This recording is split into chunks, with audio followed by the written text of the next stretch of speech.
Hey Internet, Sean here, and welcome back to another edition of After the Movie. I just got done seeing Halloween Kills. This is the second film in the all-new kind of Halloween trilogy. There will be a big co-op review with myself and my friend Steve, who was in the other things. He actually did go and see the movie with me, but he wasn't really feeling well, so, but we will be coming together to a full written review for this movie. This is just the After the Movie impression upon seeing the thing. And overall, I gotta say, very entertaining sequel. In fact, I think for the most part, I enjoyed it more than the 2018 film. There are some kind of weak points here, kind of really dumb moments with a lot of the characters where you just kind of just have to facepalm a bit, and it definitely feels like kind of a really abrupt ending, but I knew going into it that this is the midway point in a trilogy of Halloween films, so I knew it was going to have some sort of a cliffhanger-esque ending going into it. I'm pretty sure everyone knows that's most fans know into this thing, that they announced Halloween Kills and Halloween Ends being released kind of back-to-back years. So going into that, I knew this film wasn't going to be a complete story, because the 2018 film kind of had the same issue where the ending felt a little off and iffy, but this one, for the most part, is a much more entertaining sequel. The kills this time around are a lot more violent, visceral. My favorite thing about this film, in fact, there are flashbacks to 1978, and all of that is excellent. The way they just seamlessly recreated everything. If you're a big fan, there's a lot of nods and Easter eggs. There is a lot of nods and Easter eggs. Like, this is a movie made specifically for, like, diehard Halloween fans, and there's so many Easter eggs, and there's actually some really funny kind of stuff throughout this movie. There's one killer in particular that maybe, like, is the loudest I've ever laughed at a kill in a Halloween film. When it happened, I let out this big kind of like obnoxious laugh in the theater myself. Like, I laughed really fucking hard, and because it was just so ridiculous, but it was still entertaining. The score by John Carpenter, Cody Carpenter, and Daniel Davis, once again, is excellent. I listened to it actually before I saw the film. On its own, I liked it, but it didn't really leave the same impact as some of the other Halloween scores that Carpenter was involved with. But like, with the movie mixed in, it really fits the scenes perfectly, actually.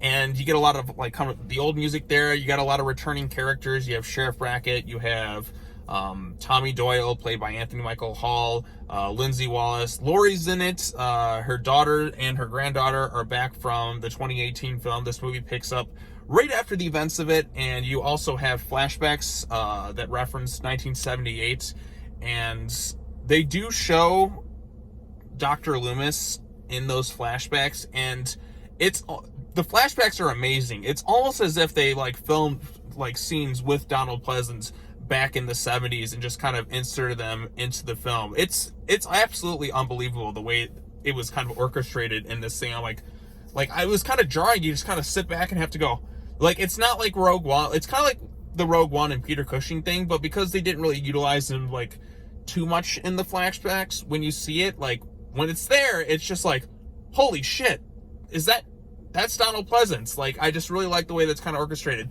Other characters come back, and they're kind of used in really kind of minor roles. I won't give away spoilers for the whole film or anything like that, but this film is just 100% Carnage, just all the way through. Like, Michael Myers is sadistically taking down pretty much all of Haddonfield, and there's a lot of elements that kind of remind me of Halloween 4, The Return of Michael Myers, with the whole kind of mob mentality, and I was kind of getting that with Tommy Jarvis, that's Friday the 13th, Tommy Doyle and his whole, town mob thing where he's just kind of getting everybody involved.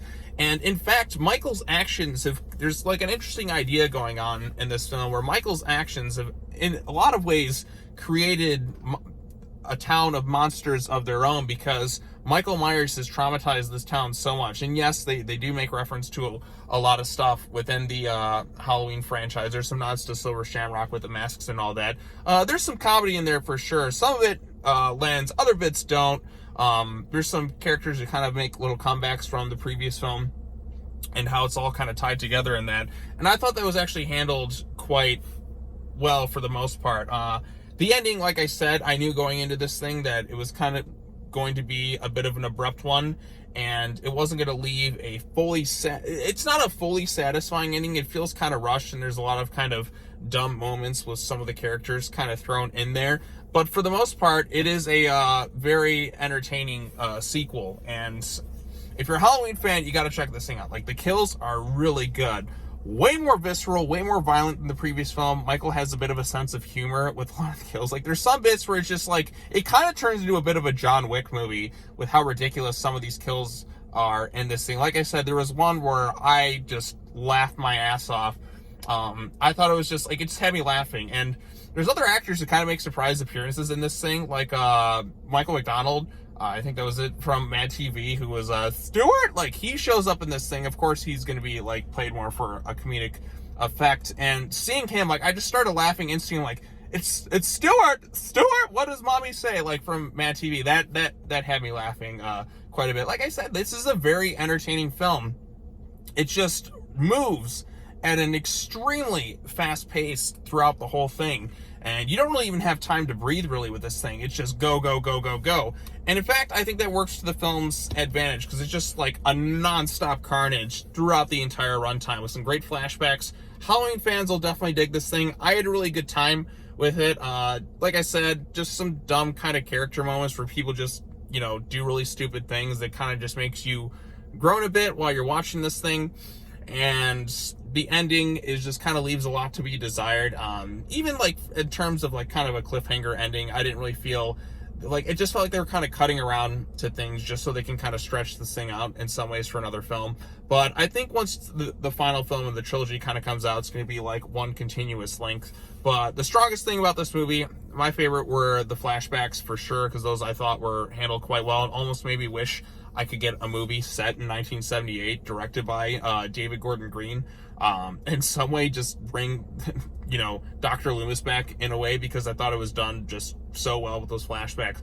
And I like some of the ideas of, and this is kind of, Laurie's not really in it too much. Don't expect too much of Jamie Lee Curtis. Like, yeah, she's in there, but this is more like, there was an interview Jamie Lee Curtis did where she talked about how this is more of the town's movie rather than Laurie's, whereas the last one was all about Laurie. This one's about like how those actions of Michael Myers have affected just this entire town. And it just, the whole town is just sick of Michael Myers shit. It kind of reminds me a lot of some of the older Universal horror films where they'd always kind of get their, like, you know, pitchforks and that ready to take down Michael Myers.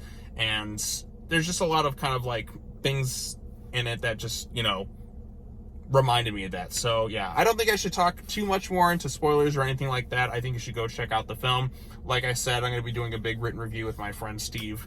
And then we also got to factor in that Halloween Ends comes out next year. So I thought the sequel, in a lot of ways, I actually liked it more than the previous film. I just thought it was just kind of a really fun, carnage-filled sequel, more so than like Venom, Let There Be Carnage. This thing is just all around just violent, visceral, really intense, fun kills. Like I said, this thing, it just moves at a brisk pace, and it's just there simply, I feel, to entertain, and I found this to be a very entertaining horror sequel. So take it for what it's worth. If you've seen Halloween Kills, it's also going to be streaming on Peacock, which is the dumbest fucking name ever for a streaming service. So if you don't want to see it in theaters, you can go check it out on there, but I had a really good time with it. So all right, that's all I gotta say. Leave your thoughts below, what you thought of the movie. Be sure to like this video, share it with your friends, subscribe to the YouTube channel for more content. And as always, take care now. Bye-bye then, and I will see you all in the next video. Peace.